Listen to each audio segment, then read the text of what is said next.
ದೇಶಾದ್ಯಂತ ನಡೆಯುತ್ತಿರುವ ವಿಶೇಷ ಮತದಾರರ ಪರಿಶೀಲನಾ ಪ್ರಕ್ರಿಯೆಯನ್ನು ದುರುಪಯೋಗಪಡಿಸಿಕೊಂಡು ಬಿಜೆಪಿ ನೇತೃತ್ವದ ಕೇಂದ್ರ ಸರ್ಕಾರ ಕಾಂಗ್ರೆಸ್ ಬೆಂಬಲಿಗರ ಮತವನ್ನು ಮತದಾರರ ಪಟ್ಟಿಯಿಂದ ಕೈಬಿಡುವ ಷಡ್ಯಂತ್ರ ರೂಪಿಸಿದೆ ಎಂದು ಎಐಸಿಸಿ ಕಾರ್ಯದರ್ಶಿ ಹಾಗೂ ಎಸ್ಐಆರ್ ಕಾಂಗ್ರೆಸ್ ವೀಕ್ಷಕಿ ಅಂಜಲಿ ನಿಂಬಾಳ್ಕರ್ ಆರೋಪಿಸಿದರು.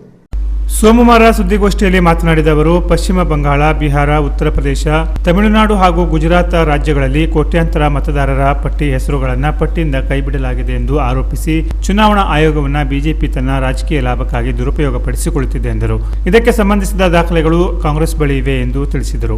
ಉತ್ತರ ಕನ್ನಡ ಜಿಲ್ಲೆಯಲ್ಲಿ ಎಸ್ಐಆರ್ ಉಸ್ತುವಾರಿ ವಹಿಸಿರುವುದಾಗಿ ತಿಳಿಸಿದ ಅವರು, ನಿಗದಿತ ಅವಧಿಗೂ ಮುನ್ನವೇ ಜಿಲ್ಲೆಯಲ್ಲಿ 75% ಪರಿಶೀಲನೆ ಪೂರ್ಣಗೊಂಡಿರುವುದನ್ನು ಶ್ಲಾಘಿಸಿದರು. ಆಗಸ್ಟ್ 8ರವರೆಗೆ ಗಡುವು ವಿಸ್ತರಿಸಲಾಗಿದ್ದು 95ರಿಂದ 100ರಷ್ಟು ಪ್ರಗತಿ ಸಾಧಿಸುವ ಗುರಿ ಇದೆ. ಮತದಾರರ ಪಟ್ಟಿಯಲ್ಲಿ ಹೆಸರು ಇಲ್ಲದವರು ಫಾರ್ಮ್ 6 ಸಲ್ಲಿಸಿ ನೋಂದಾಯಿಸಿಕೊಳ್ಳಬೇಕು. ಇಲ್ಲವಾದರೆ ಮತದಾನದ ಹಕ್ಕಿನ ಜೊತೆಗೆ ರಾಜ್ಯ ಸರ್ಕಾರದ ವಿವಿಧ ಗ್ಯಾರಂಟಿ ಯೋಜನೆಗಳ ಸೌಲಭ್ಯಗಳಿಂದಲೂ ವಂಚಿತರಾಗುವ ಸಾಧ್ಯತೆ ಇದೆ ಎಂದು ಎಚ್ಚರಿಸಿದರು.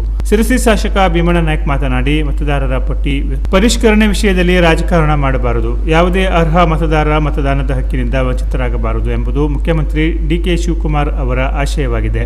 ಪಕ್ಷದ ಬ್ಲಾಕ್ ಅಧ್ಯಕ್ಷರು, ಬಿಎಲ್ಎ ಪ್ರತಿನಿಧಿಗಳು ಹಾಗೂ ಬಿಎಲ್ಒ ಸಿಬ್ಬಂದಿಯ ಸಮನ್ವಯದಿಂದ ಜಿಲ್ಲೆಯಲ್ಲಿ ಎಸ್ಐಆರ್ ಪ್ರಕ್ರಿಯೆ ಉತ್ತಮ ಪ್ರಗತಿ ಸಾಧಿಸಿದೆ ಎಂದು ಹೇಳಿದರು. ಮಾತಾಡುವಾಗ ನಾನು ಬೇರೆ ಸ್ಟೇಟ್ಸ್ ಸ್ಟ್ಯಾಟಿಸ್ಟಿಕ್ಸ್ ಕೂಡ ಅದಕ್ಕೆ ಕೊಡ್ತಿದ್ದೀನಿ.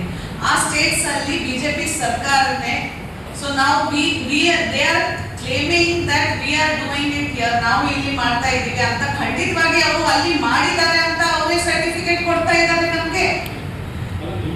I'm coming to your question, but ಆದರೆ ಕೂಡ ನಮ್ಮ ಬಿಜೆಪಿ ನಾಯಕರು ಇಲ್ಲಿ ಇರ್ತಕ್ಕಂಥ ಕರ್ನಾಟಕದಲ್ಲಿ ನಮ್ಮ ಮೇಲೆ ಈ ತರ ಹೇಳ್ತಾ ಇದ್ದಾರೆ ಅಂದ್ರೆ ಎಲ್ಲಿ ಸರ್ಕಾರ ಸ್ಥಾಪನೆ ಆಗಿದೆ, ಎಲ್ಲಿ ಸರ್ ಆಗಿದೆ ಇದು. ಬಿಕಾಸ್ ಕರ್ನಾಟಕ ಇದು ಫಸ್ಟ್ ಮೊದಲೇ ಬಾರಿ ಆಗ್ತಾ ಇಲ್ಲ, ಆ ತರ ಕೂಡ ಇಲ್ಲ. ಸೊ ಎಲ್ಲಾ ಕಡೆ ನೀವು ನೋಡಿದ್ದೀರಾ ಎಷ್ಟು ವೋಟರ್ಸ್ ಕಟ್ ಆಗಿದೆ, ಮತ್ತೆ ಸರ್ಕಾರ ಕೂಡ ಯಾರ್ದು ಇದೆ. ಸೊ ಇಲ್ಲಿ ಅವರಿಗೆ ಯಾಕೆ ಕಷ್ಟ ಆಗ್ತಾ ಇದೆ? ಅವರೇ ECI election commission of India ಯಾರ ಕೈ ಇದೆ ಇವತ್ತು, ಅದು ಕೂಡ ನಿಮ್ಗೆ ಎಲ್ಲರಿಗೆ ಗೊತ್ತು. ಇಡಿ, CBI, everything is who is controlling, ಅದು ಕೂಡ ಗೊತ್ತು. ಮತ್ತೆ ಇಲ್ಲಿ ಯಾಕೆ ಸರ್ ಸರಿಯಾಗಿ ಇಲ್ಲಿ ನಡೀತಾ ಇರತಕ್ಕಂತ ಪ್ರೊಸೆಸ್ಗೆ ನಾವು ವಿರೋಧ ಮಾಡ್ತಾ ಇಲ್ಲ. ನಾವು ಸರಿಯಾಗಿ ನಮ್ಮ ಕಾರ್ಯಕರ್ತಕ್ಕೆ ಸಕ್ಷಮ ಆಗಿ ನೀವು ಹೋಗಿ ಅಪ್ಪ ನಮ್ಮ ರಾಜ್ಯದಲ್ಲಿ ಈ ತರ ಆಗ್ಬಾರ್ದು ಅಂತ ನಾವು ವೆಲ್ಕಮ್ ಮಾಡ್ತಾ ಇದ್ದೀವಿ. ಇಟ್ ಈಸ್ ಅ ಕೇಂದ್ರ ಸರ್ಕಾರ ECI process. ವೈ ಅವರೇ ಕರ್ನಾಟಕ ಲೀಡರ್ಸ್ ಆರ್ ಅಪೋಸಿಂಗ್? ನೀವೇ ಕೇಳಬೇಕು ಯಾಕೆ ಅಂತ ಅವರಿಗೆ. ಅವರು ಈಗ ನಾಳೆ, ಇವತ್ತು ಫಸ್ಟ್ ಇದೆ, ನಾಳೆ 33% ವುಮೆನ್ ರಿಸರ್ವೇಶನ್ ಬಿಲ್ ಪಾಸ್ ಮಾಡಿ ಎಲ್ಲ ಪೂರ್ತಿ ಇಂಡಿಯಾ ಅಲಯನ್ಸ್ ಅವರಿಗೆ ಸಪೋರ್ಟ್ ಮಾಡ್ತಾರೆ ಅಂತ ನಾಳೆ ಬಿಲ್ ಪಾಸ್ ಮಾಡಿ. ಡಿಲಿಮಿಟೇಷನ್ ಬಿಲ್ ಬಿಟ್ಟು ವೈ ಡಿಲಿಮಿಟೇಷನ್ ಯಾಕೆ ಹೇಳ್ತಾ ಇದ್ದಾರೆ? ಅವರ ಪ್ರಕಾರ ಕಾನ್ಸ್ಟಿಟ್ಯೂಯೆನ್ಸೀಸ್ ಮತ್ತೆ ರೀಸ್ಟ್ರಕ್ಚರ್ ಮಾಡಿ, ಮತ್ತೆ 29 ಕಾಸ್ಟ್ ಸೆನ್ಸಸ್ ಹೇಳಿ, ಮತ್ತೆ ಮುಂದೆ ವುಮೆನ್ ರಿಸರ್ವೇಶನ್ ಹಾಕಲಿಕ್ಕೆ ಇದು ಒಂದು ದಾರಿ ಅವರು ಹುಡುಕ್ತಾ ಇದ್ದಾರೆ ಅಷ್ಟೇ. ಸರಿಯಾಗಿ ನಡೀತಾ ಇದೆ ಇಲ್ವಾ ಅದು ನೋಡ್ತಾ ಇದ್ದಾರೆ.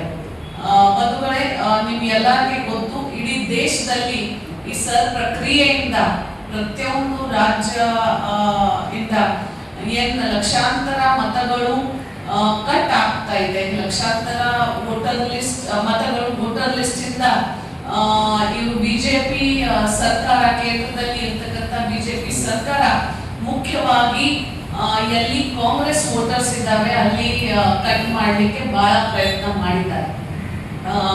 ಇದು ನಾವು ಎಲ್ಲರೂ ವೆಸ್ಟ್ ಬೆಂಗಾಲ್ ಅಲ್ಲಿ ಕೂಡ ನೋಡಿದೀವಿ, ಬಿಹಾರಲ್ಲಿ ಕೂಡ ನೋಡಿದೀವಿ, ಮತ್ತೆ ಪ್ರತಿಯೊಂದು ರಾಜ್ಯದಲ್ಲಿ ಎಲ್ಲಿ ವೋಟರ್ಸ್ ಕಟ್ ಆಗಿದ್ದಾವೆ ಅವರಿಗೆ ಸರ್ಕಾರ ಸ್ಥಾಪನೆ ಮಾಡಲಿಕ್ಕೆ ಅವರು ಸುದ್ದಿಗೋಷ್ಠಿಯಲ್ಲಿ ಡಿಸಿಸಿ ಅಧ್ಯಕ್ಷ ಸಾಯಿ ಗಾಂವ್ಕರ್, ರಾಮ ಮೊಗೇರ್, RH ನಾಯ್ಕ್, ಸುಷ್ಮಾ ರಾಜಗೋಪಾಲ ರೆಡ್ಡಿ ಸೇರಿದಂತೆ ಕಾಂಗ್ರೆಸ್ ಮುಖಂಡರು ಉಪಸ್ಥಿತರಿದ್ದರು. Canara plus news, Karwar.